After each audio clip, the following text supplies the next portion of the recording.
Whew. We don't need no big faces, suitcases. If you ain't know hoe, they killed Dr. Sebi, he was teaching hell. I fuck with Rick Ross cause he teaching well. Dropped out of school, I'ma teach myself. Make my first meal on my own. All black Tom Ford, special evening. City council meeting, they got hustle speak. $1 billion projects about to crack the cement. So one of our investments has become strategic. Summer on 18, man, such a season. About to make my partners look like fucking genius. We was in the ring, it was me and Steve. I done took my name and cropped it in. It's with heavy hearts that, you know, I have to say that I'm sending my condolences to Nipsey Hussle's family, his children, his love, his mother, his grandmother, right? Like, I just seen you with your grandmother on the jet in a video. Today we lost a real one. And I don't understand how a man is murdered in front of his own business in broad daylight on a Sunday. But this is America. It's sad.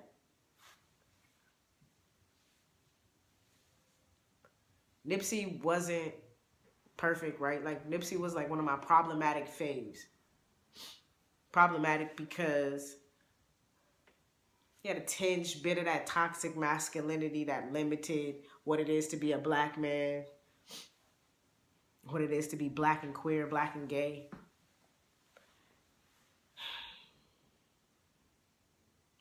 But that didn't take away from the fact that he was spitting real game about ownership, wealth empowerment, self-empowerment, how you invest in your community.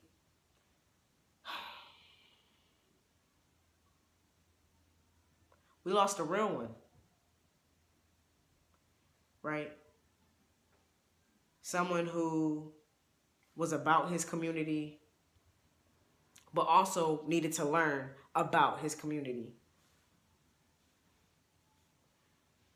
He was a blessing. He was a kind person.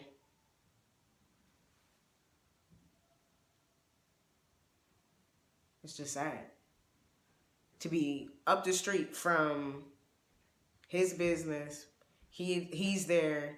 He gets shot like up the street from where I'm at.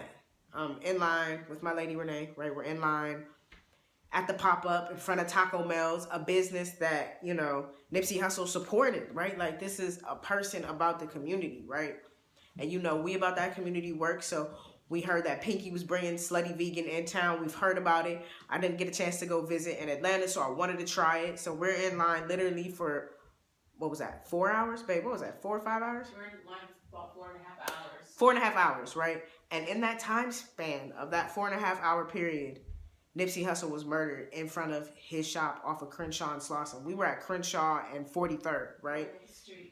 Right up the street, right? We see the choppers overhead. And Renee's like, babe, do you see those choppers overhead? Like, why are they in formation? I'm like, I don't know. Like, that's weird. That's strange. Boom. I get a, maybe like 45 minutes later, 30 minutes later, I get a message on my phone. I look at my watch.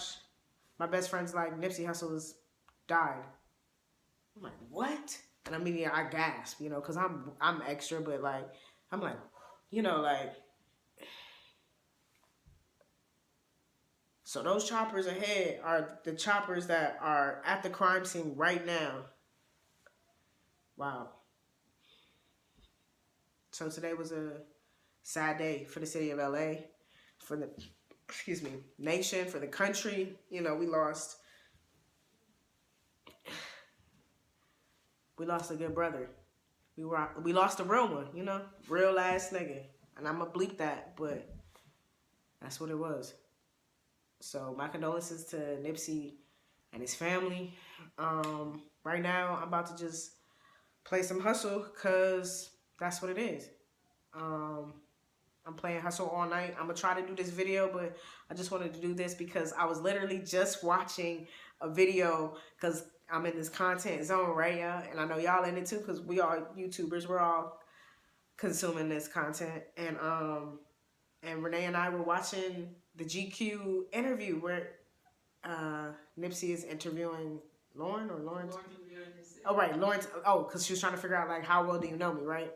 And it was just so cute, right? Like, after seeing their spread to see, like, this video content, it was just, like, relatable in terms of, like, a relationship. And just, I was telling Renee, because I'm from the East Coast, right? East Coaster, born in Buffalo, New York. Shouts out to all my New Yorkers. Grew up in the DMV. Went to school in Atlanta. So I'm an East Coaster, right? My lady, on the other hand, is from LA. Excuse me, very specifically. She's the LA person when she says, oh, you know, we ask, oh, where are you from? South Central Los Angeles, right? South Central Los Angeles. Like, it's not, they don't just say LA, right? If they're from South Central, they're going to tell you South Central Los Angeles. And I be wondering, like, do East Los Angeles people say East Los? Like, do they be like East Los Angeles? Or is this just a black South Central Los Angeles thing? But anyways, no tea, no shade. I love her. And I've been telling her for the longest, like, LA you all have language, there's a culture here, there's a thing that you all do, there's a way that you all interact that is specific to LA, right? She's like, no, you just, no. I'm like, all right, babe, check it. Boom. Watch the little interview, and she's like, you know what? I see it now. I can see it with them. I see what you're talking about. I'm like, yes, y'all love to make tacos. Don't get me wrong. I love eating homemade tacos. Like, it's nothing like a nice corn tortilla warmed up in a pan. Put a little, what they call it, queso, a little pico, a little guac, a little meat, cheese. You know, for me, it's like protein, cheese, you know, whatever, you know, real basic. Love it. It's delicious. But it's a very LA thing. Very indigenous people in this area. Y'all love tacos. Okay, yeah, let her make them. I let her eat them, but it's a real it's a real thing, right? I'm like, look, Yvette was asking, excuse me, Jody was asking Yvette to make what? Thank you, tacos. So it was cute to see that interaction. So it's just like to see that video and then to know that, like, it's a Sunday in the afternoon and Nip is murdered.